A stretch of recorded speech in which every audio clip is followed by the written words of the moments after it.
Coucou les amis, ben voilà, nouvelle vidéo. Donc dans cette vidéo, je continue les petits travaux sur le moteur du camping-car. Bon là, c'est plus exactement le moteur, mais si c'est le moteur, mais voilà, c'est les accessoires autour du moteur, ce que j'avais dit que je ferais.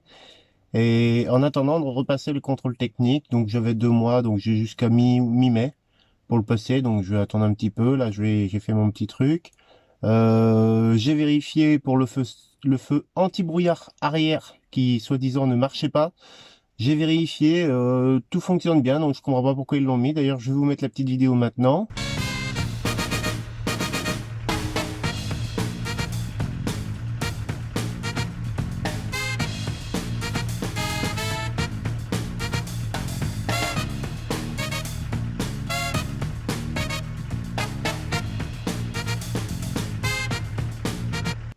Voilà, donc comme vous avez pu le constater, ça marche bien, donc je ne vois pas ce qui se passe. Je sais pas pourquoi ils l'ont noté. Est-ce qu'ils avaient oublié d'allumer les feux en même temps? Je sais pas. Je ne sais pas du tout. Donc bon voilà. Donc a priori, je serai prêt pour la contre-visite du camping-car. Et moi, ce que je voulais faire aujourd'hui, et déjà, pour ceux qui ne le sont pas, abonnez-vous. Ouais, ça vient comme ça maintenant, c'est bon. Non, voilà, ouais, donc n'hésitez pas par contre à vous abonner, à liker les commentaires, toujours, hein, comme d'habitude. Non, ce que je voulais faire aujourd'hui, tout simplement, c'était voir le système de refroidissement d'air. Voilà. J'ai remarqué que c'était pas terrible. Je vais vous montrer. On va aller côté capot moteur. Je vais vous montrer tout ça. Et puis, bah, ça va être plus parlant, je crois que pour vous. Donc restez bien jusqu'à la fin, par contre, pour regarder, vous allez voir le fonctionnement après, ça devrait être plus agréable. Donc restez bien jusqu'à la fin pour regarder tout ça.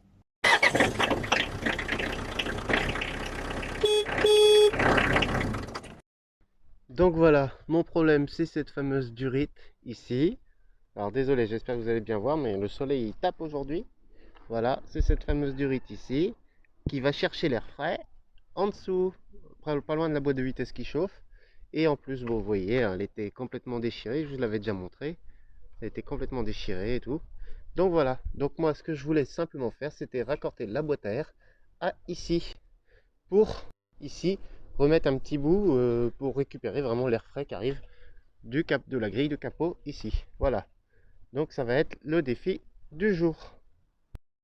Donc voilà les petites choses que moi j'ai trouvées sur internet, sur AliExpress précisément. Donc de la durite, silicone en 1 mètre. Bon, je vais avoir bien de trop, mais c'est pas grave. Ça sert toujours un petit bout de durite. Et donc un petit cache comme ça en fait, qui normalement se met sur le pare-choc. Mais moi je vais le mettre là, je vais tâcher de le rifter sur le là où j'en ai pour je sais plus 12 euros je crois les deux. Et puis je vais tâcher de le rifter dans la boîte dans le truc du capot. Donc on va essayer de faire ça. Et puis ben, on va voir ce que ça donne. Donc j'ai pris un tuyau en diamètre 63. C'est le diamètre de sortie de la boîte à air, mais pas le sortie là. Donc il va falloir que j'adapte aussi le câble, enfin, le tube, pour faire ça. Allez, zou, on essaye ça. Donc voilà, donc alors, pour cette petite chose, je pensais la mettre par là, mais en fait je vois que je vais prendre presque toute la boîte. Et bon tuyau, j'ai pris 1 mètre, j'ai vu large, hein, il y a 20 cm. Donc je sais pas, soit je perce ce truc ici pour avoir un tuyau droit, ou alors je sais pas, ou alors je reviens peut-être plus devant la grille de calandre, peut-être plus par là. Je vais voir ça, je vais regarder ça. Allez, c'est parti pour un petit trou de cycloche bien placé là.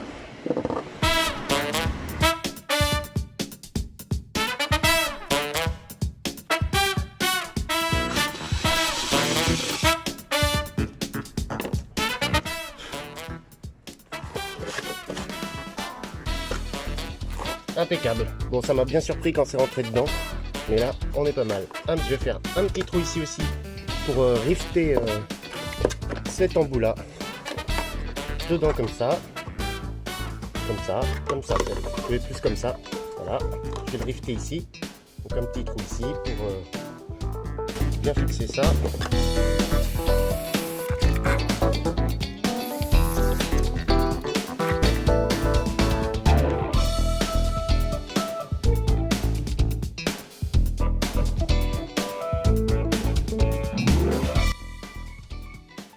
Bon, bah, j'ai l'impression qu'on va y arriver au final. Bon, c'est mine de rien, j'ai l'impression que modifier c'est plus compliqué que de réparer, hein, parce que j'en chie plus à faire ça que la pompe à injection. Donc voilà, donc ce qui me manquait, c'était un tome-pouce. Je savais que j'en avais un parce que j'ai mon collier à serrer qui est ici. Je sais pas si vous allez bien voir. Ici à l'intérieur. Où est ma main? Voilà, il est dedans à l'intérieur. Donc il manquait mon petit tome-pouce. Je savais que j'en avais un, mais il fallait que je le retrouve. Alors maintenant, ça va être plus simple. Bah plus simple, c'est pas dit. Donc voilà les amis, le plus gros est fait. Maintenant, on va passer à changer le filtre à air. Et d'ailleurs, j'ai un petit coup de gueule à passer. Bon, restez bien jusqu'au bout, vous allez voir.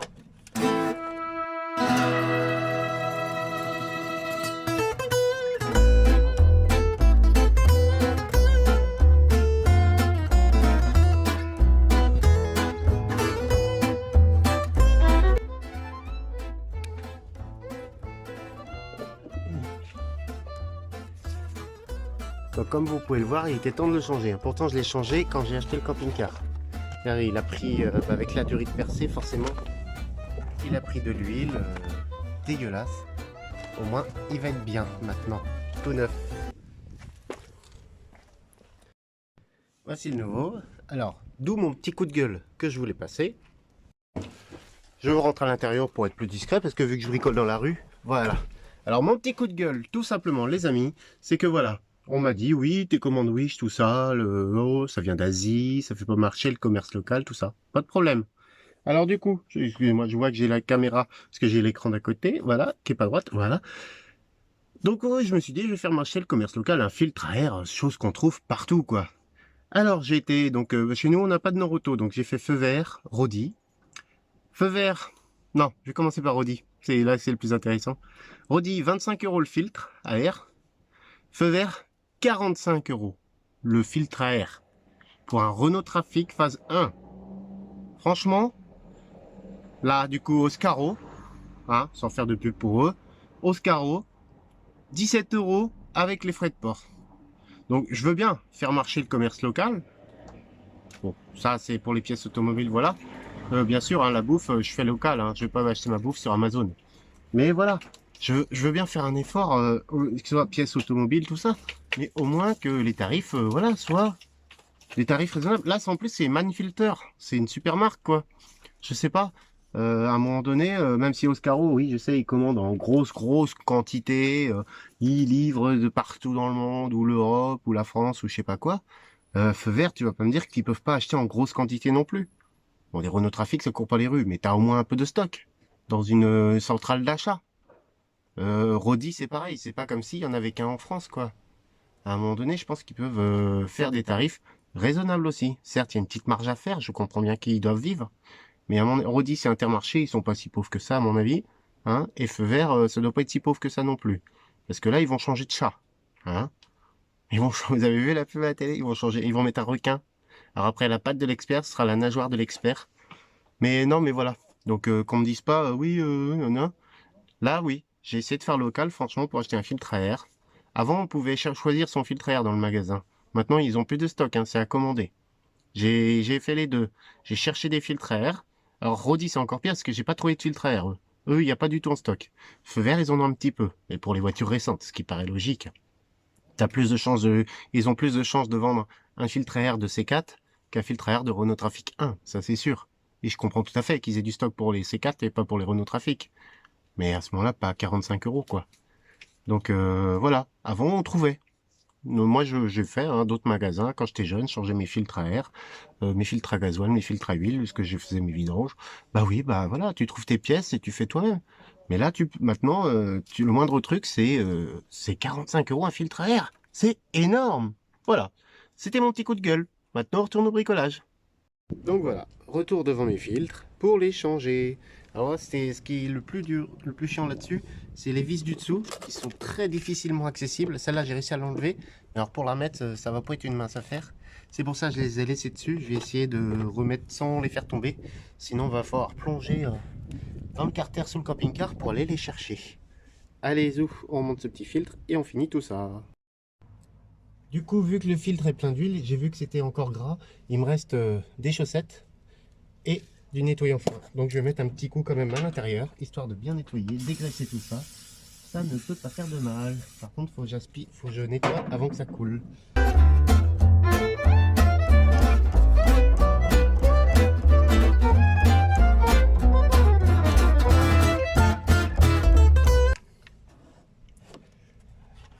chose étonnante, mais tout à l'heure je l'ai trouvé comme ça, avec les deux vis là du bas que j'ai pas réussi à enlever, que j'ai pas voulu enlever.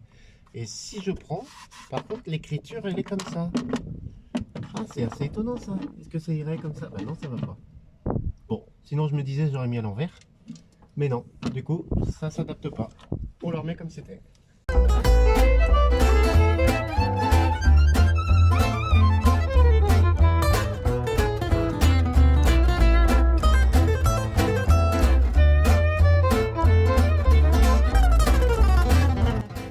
Alors, deux, trois petites choses encore à régler avant de fixer mon installation made in maison là.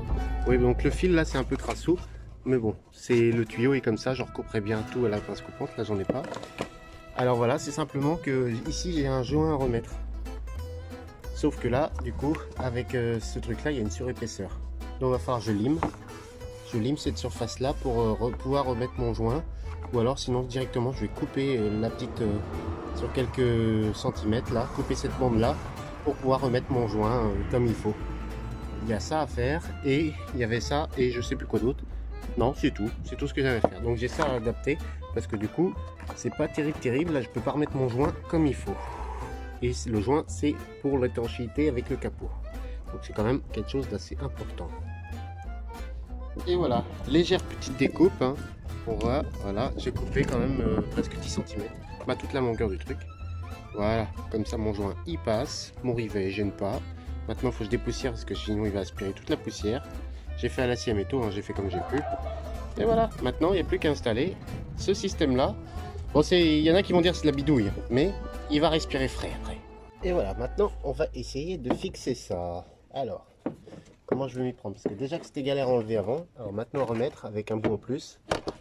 Donc voilà, petite conclusion pour conclure cette vidéo, parce que c'est bien de conclure une vidéo avec une conclusion, hein, vu que ça sert à ça, le but, une conclusion, c'est de conclure. Donc voilà, tout simplement c'est fini. Donc j'ai pu remettre mon joint, il tient bien.